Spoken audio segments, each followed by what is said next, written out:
We actually have some pretty amazing news when it comes to Xbox, of them creating an entire new studio slash publisher to help build more games. This is coming from multiple media outlets, and it's honestly pretty promising, not to mention there's a video explaining this from Xbox themselves. Could Xbox get even more partnerships to make Xbox exclusive content for this generation? Let's get into this new studio and see what this is all about.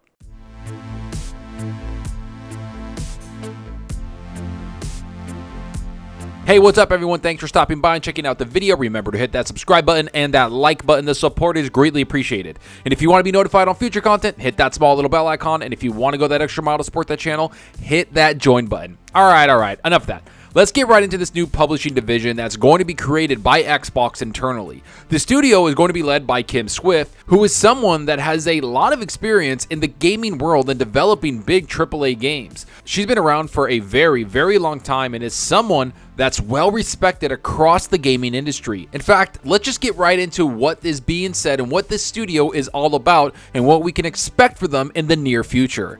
Xbox has unveiled a new publishing division focused on cloud-native games. Portal and Left 4 Dead developer Kim Swift is leading the new organization. According to Microsoft, the division works with studios to develop cloud-native titles and bring them exclusively to the Xbox ecosystem. The division is led by Kim Swift, who joined Xbox last year as Cloud Gaming Director. Swift rose to prominence as the project lead and designer of Valve's Portal before working as a designer and artist on Left 4 Dead and its sequel, and was more recently game design director at Stadia. Okay, so the first thing I want to mention is that Kim Swift has been someone that's been talked about a lot lately. She joined Xbox last year as a cloud gaming director, and she's been part of a lot of gaming advertisements that Microsoft has shown. She's been there on videos talking about technology and has pretty much been pretty dominant when you think about how she's rose in the last year. But her hire was something that people were talking about because she has massive promise in leading a brand new team from Xbox, which as of right now, she's doing that for Xbox with this cloud-based studio. She reminds me a little bit of Jade Raymond, who worked for Stadia much like Kim Swift did, and is now leading her own studio slash publisher to make games exclusive for their new teams, which Jade Raymond is making PlayStation games now with Haven, and now we have Kim Swift making Xbox exclusive games. Yet, there's a little bit of a difference between the two. Jade Raymond is making an exclusive multiplayer game for Sony, while Kim Swift is working on multiple partnerships with multiple studios to help make games that use cloud technology inside of their development cycle, which is explained right here. In a presentation video aimed at developers, Swift explained that the division's mandate is to partner with world-class game development teams to develop cloud-native games to bring unprecedented experiences to players that can only be achieved with cloud technology. The concept of cloud-native games differs somewhat from simply streaming games to a player's display using something like Game Pass or PlayStation Now. Now, this is where things get interesting, because most people would jump and yell that they don't want cloud-based games, when in reality, that's not what this studio is going to be focused on solely. They aren't going to be making games just for the cloud and your phone where you can stream it on your phone or your tablet. That's not the point of what's happening here. The reason Kim Swift and this team is being created is to help developers push the boundaries of what they can do with a console or even a PC. They won't be held to the standard of just the hardware that people own.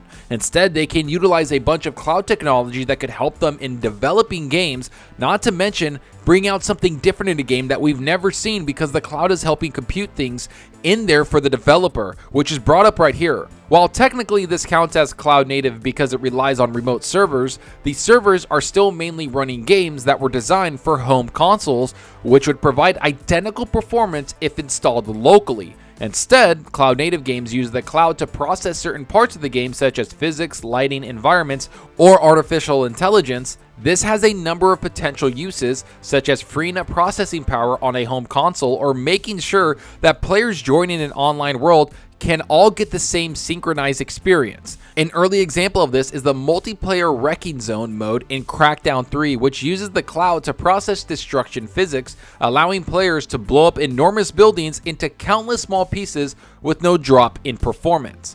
Okay, there's plenty of examples that we can go through with this. The water in Sea of Thieves is something that can't be done without the cloud, apparently. And if you've seen the water in that game, you know it's one of the most important aspects of the entire game, and it really shapes into what it's all about. While Crackdown 3 was a decent game, but nothing special, the idea of fighting in a city that can be destroyed from the bottom up is pretty insane. The ambition of that game was through the roof when it comes to cloud technology. Yet I think it was announced and shown a little too early for the technology that was available back then. And because of that, I think people look at the cloud gaming aspect or something like Crackdown as a terrible thing that they don't want in their game, which, to be honest, I can't blame them. Crackdown was a massive failure when it comes to the multiplayer. Yet as time goes on and technology gets pushed forward, I'm okay if they start to push cloud gaming a little further. And that's exactly what the studio is going to be doing. They want to help developers understand what cloud gaming can do, and on Xbox and the platforms that they support. To me, that's pretty awesome because it can create new partnerships and maybe, just maybe, push the boundaries of what we expect from games. Yet use developers and partnerships to do that as they get everything streamlined for creators to make this a lot better for them to create games in. That's what Kim Swift and the new studio is going to do. They'll partner with developers and help them understand what the technology can do from an Xbox standpoint. That means more games, more technology, and more investment for Microsoft into gaming, which I'm all for and I'll never besmirch. In fact, let's see what else this means for gaming and even the developers that will be creating these games. Finally, runtime calculations could be used to increase horsepower at runtime, leading to improved graphics rendering, AI agents, randomization for crowd scenes, for example, destruction effects, or as Swift puts it, all the things. I really think this is what people think of when they hear cloud gaming, Swift said. At one point, I was working on a cloud title and was asked the question, how do we build massive concurrent scale for players and make that more engaging? How can we have more players in a space than we've ever seen before? And these are areas that definitely require longer term investment, but we're excited to start looking forward and driving what that possibility space could be. To me, this actually sounds pretty cool because it's showing that Xbox is looking to the future of gaming. And like I've said before, in 10 years or even 15 years, gaming is going to change forever. I mean, just think about it for a second. 5 years ago, Game Pass was nothing and nobody talked about it. And now it's the best deal in gaming and it's growing like crazy and it's the best value we've seen and something that's changed the industry completely. Streaming games to your phone was laughable years ago, yet now it's become a pretty decent way to play your games if you're on the go. Think about the possibilities that this studio can do if they are given the time and money to work with creative people and smart people to make this executable for developers to use. And looking at Kim Swift's track record, I think they have someone that can help lead a team or studio to publish some astonishing games. And Xbox isn't the only company looking at this. This goes for Ubisoft, who is announcing a cloud computing technology that will help create brand new types of games. They said they won't be held back by just hardware standards, but will help push development for their games across the industry, making bigger games and more complex worlds, which is pretty awesome to see, and honestly, it's exciting. Don't get me wrong, I think we're in the golden age of gaming, and I want developers to utilize the hardware we have on the Xbox Series X and the PlayStation 5 consoles first, not to mention the GPUs that we have for the PCs. I want them for the next couple of years to focus on getting that technology right and giving us some true next generation experiences on the consoles first. Yet, I'm glad there's a separate team in the background working on something like this, because it gives promise to everything being built. Not to mention, it doesn't affect what the first party studios at Xbox are making right now. Instead, this is another team that can help them integrate into the cloud or help them solve complex problems that involve cloud computing or AI or something that they can integrate into their games that they're making. Hiring a complete team to do this was the right move. Instead of going cheap, they decided to invest in an entire publisher or team or division to help build this technology out.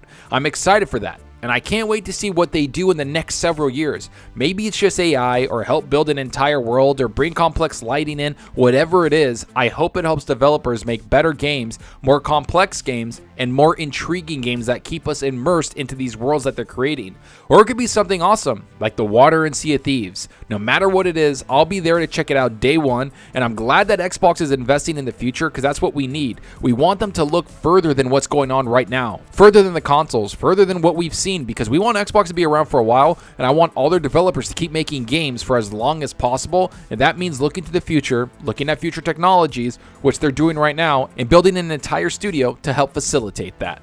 But enough of what I think about all this. Tell me what you think. Are you excited for this new studio? Do you think getting Kim Swift from Stadia was a smart move? Will we see this technology in the next 5 years, or is it going to take a little longer? What type of game do you want to see from this cloud tech? What studios will they partner with next? Go down below and let me know. And I hope you enjoyed the video, and if you did, please hit that subscribe button and that like button to support us out the channel more than you know. And give me a follow on Twitter at Zalker87. I'm always on there talking games and sharing my latest videos. Plus, I love interacting with everyone there, so get on Twitter and let's talk about gaming. Also, follow me on Xbox Live. My gamer tag is Zalker87, just like my channel name. See what games I'm playing, and let's compete in achievements for the month. So right now, I played nothing but Elden Ring. I'm in the capital still. I'm going around taking out a bunch of bosses, did a lot of the side bosses, did some side quests. I'm having a lot of fun in the game. I know there's more. I looked it up. I think the capital is about 60% into the game, so I still have a bunch more to explore. I'm going to be playing that all weekend. I'm just having fun with it. It's the best open world game I've ever played, and honestly, it's joined StarCraft as one of my favorite games of all time. I can't get enough of it. I keep switching my spec. I keep getting new weapons. I'm strength build now. I was dex build before.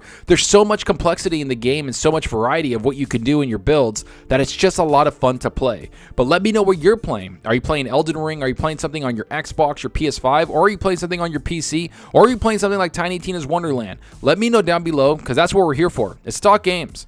And that's all for now. Thanks for watching, and until next time, remember, enjoy your gaming. Later.